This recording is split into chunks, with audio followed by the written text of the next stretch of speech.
Welcome to one more mini vlog. నాకు చిన్నప్పటి నుంచి సాంగ్స్ వింటూ పనిచేసుకోవడం బాగా అలవాటు అండి. ఎంత అంటే సాంగ్స్ లేకపోతే అసలు వర్క్ కూడా చేయలేకపోయేదాన్ని. సో ఈ రోజు నా ఫేవరెట్ లిరిసిస్ట్ సిరివెన్నెల గారు రాసిన సాంగ్ ఒకటి పెట్టుకుని మా ఆయనకి కాఫీ కలుపుతున్నాను. మీకు సిరివెన్నెల గారి ఏ సాంగ్ అంటే ఇష్టమో కామెంట్ చేయండి.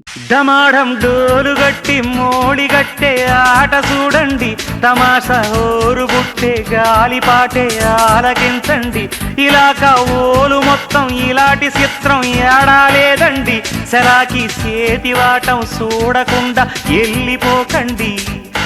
ఇందరి ముందర ఇందర జాలం సిందర వందర సింధుల మేళం గలాట గారడి గందరగోళం తెగించి ఆడే తళంగు తాళం. వర్రెవ్వ ఏమి ఛాన్స్ అని తేరగా చూసి జారిపోకండి. శబాషని తోచినంత ధర్మం చేస్తే ఊరికే పోదండి. ఇనామిచ్చే నవాబుంటే సలామంటాం.